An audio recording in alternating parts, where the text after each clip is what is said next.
Train کی پٹری پر کھڑی یہ عجیب و غریب چیز ٹرین، گاڑی اور ہوائی جہاز کا مکسچر ہے۔ اس میں ویلز ٹرین کے، انجن جہاز کا اور باڈی گاڑی کی طرح ڈیزائن کی گئی تھی۔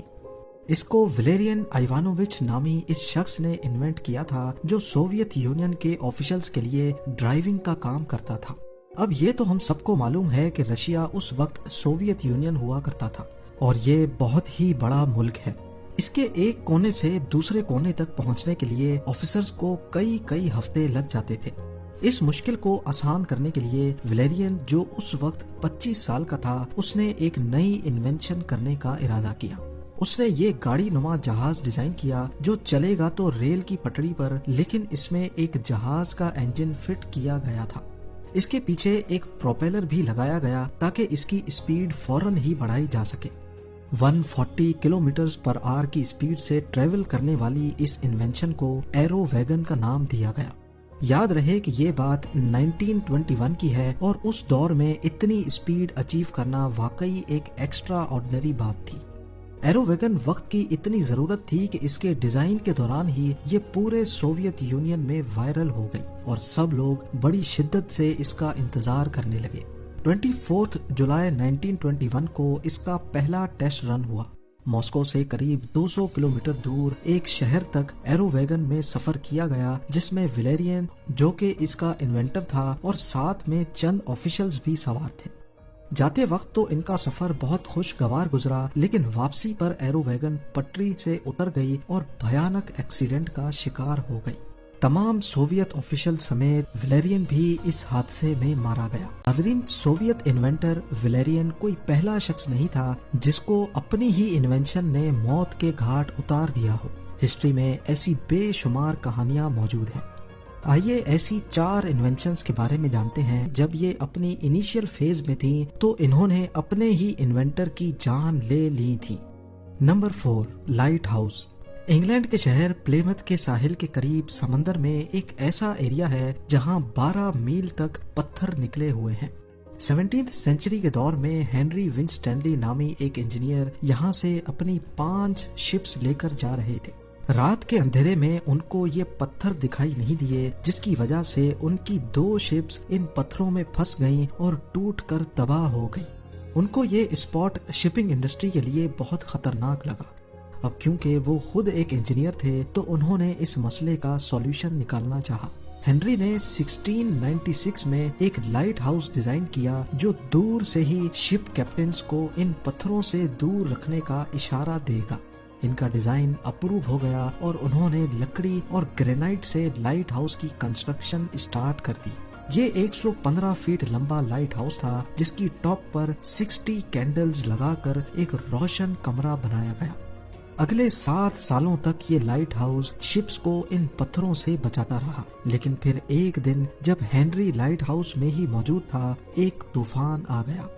یہ برٹش ہسٹری کا سب سے بڑا طوفان تھا۔ تیز ہوائیں اور سمندری لہریں لائٹ ہاؤس کو بہا کر لے گئیں۔ اس دن کے بعد سے نہ ہی وہ لائٹ ہاؤس ملا اور نہ ہی ہنری کا کوئی اتا پتہ چل سکا۔ Number 3، leaded fuel. یہ اتہاس کی سب سے خطرناک انوینشن تھی جس نے انوینٹر کو چھوڑ کر پوری دنیا میں 75 لاکھ لوگوں کی جان لے لی۔ تھامس مجلی نے دنیا میں پہلی بار لیڈڈ فیول انوینٹ کیا تھا۔ وہ فیول جو آج ہم گاڑیوں میں استعمال کرتے ہیں وہ ان لیڈڈ فیول ہوتا ہے، لیکن پہلے یہ لیڈڈ فیول کہلایا جاتا تھا۔ اس فیول میں لیڈ کیمیکل استعمال ہوتا تھا جس کی انوینشن آٹو موبائل انڈسٹری کے لیے ایک بہت بڑا بریک تھرو تھی۔ اس انوینشن کی وجہ سے تھامس مجلی کو کئی ایوارڈز بھی ملے، لیکن اس فیول نے ماحول میں ایٹماسفیئر میں لیڈ کی کوانٹٹی کو بڑھا دیا جو کہ جان لیوا لیڈ پوائزننگ کا باعث بنی۔ ان کی اپنی فیکٹری کے کئی ورکرز کی موت ہونے لگی، لیکن اس کی اصل وجہ لیڈ پوائزننگ تھی، یہ اس وقت کسی کو بھی معلوم نہ پڑ سکی۔ کئی سالوں کی جانچ کے بعد لیڈڈ فیول کو ہٹا کر ان لیڈڈ فیول سے ریپلیس تو کر دیا گیا، لیکن تب تک یہ دنیا کو بہت نقصان پہنچا چکی تھی۔ 51 ایئرز کی ایج میں تھامس مجلی کو لیڈ پوائزننگ کی وجہ سے پولیو ہوا اور وہ بیڈ پر آ گئے۔ انہوں نے اپنے خود کے بیڈ کے لیے ایک پلی سسٹم ڈیزائن کیا جو ان کو بیڈ پر آسانی سے سیدھا بٹھا دیتا تھا، وہ بھی بغیر کسی کی مدد کے۔ ایک دن ان کے اپنے ہی بنائے ہوئے پولی سسٹم کی وائرز ان کے گلے میں پھنس گئیں اور دم گھٹنے کی وجہ سے ان کی موت ہو گئی۔ نمبر 2، فلائنگ کارز بڑے عرصے سے سائنس فکشنل اسٹوریز کا حصہ رہی ہیں، لیکن اب حقیقت میں ایسی فلائنگ کارز بنائی جا چکی ہیں جنہوں نے انٹر سٹی فلائٹ ٹیسٹ بھی پاس کر لیا ہے۔ پر دنیا کی سب سے پہلی فلائنگ کار 1970s میں ہیری اسمولنسکی نے انوینٹ کی تھی۔ ان کو اڑنے والی گاڑی کا اتنا زیادہ جنون تھا کہ انہوں نے خود کی گاڑی بنانے کا فیصلہ کیا۔ ہیری نے ایک ایسا ونگ سسٹم ڈیزائن کیا جو لوگوں کی موجودہ گاڑیوں میں انسٹال کیا جا سکتا تھا، تاکہ نارمل حالات میں جب گاڑی کو اڑنا نہیں ہو تو وہ نارملی روڈ پر بھی چل سکے۔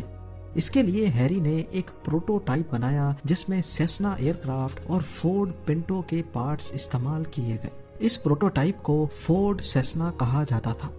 11 سپٹمبر 1973 کو کیلیفورنیا وینچورا کاؤنٹی ایئرپورٹ سے اس پروٹوٹائپ کو ٹیک آف کیا گیا۔ ہیری اور کو پائلٹ اس کو پہلی بار ٹیک آف کرنے میں کامیاب ہو چکے تھے، لیکن کچھ ہی دیر کے بعد ایئرپورٹ مینیجر نے آسمان میں کالا دھواں دیکھا۔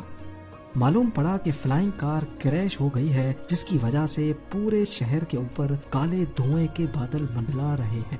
انویسٹیگیشن سے معلوم پڑا کہ فورڈ سیسنا کو بناتے وقت کچھ پارٹس کی ویلڈنگ کمزور تھی، جس کی وجہ سے یہ ہولناک حادثہ ہوا۔ اور اب نمبر 1، میکس والیئر ایک آسٹرین پائلٹ تھے جو انوینشن کی ریس میں 2 قدم آگے نکل گئے۔ وہ ایک اسپیس کرافٹ بنانا چاہتے تھے جو انسان کو اسپیس میں لے کر جا سکے۔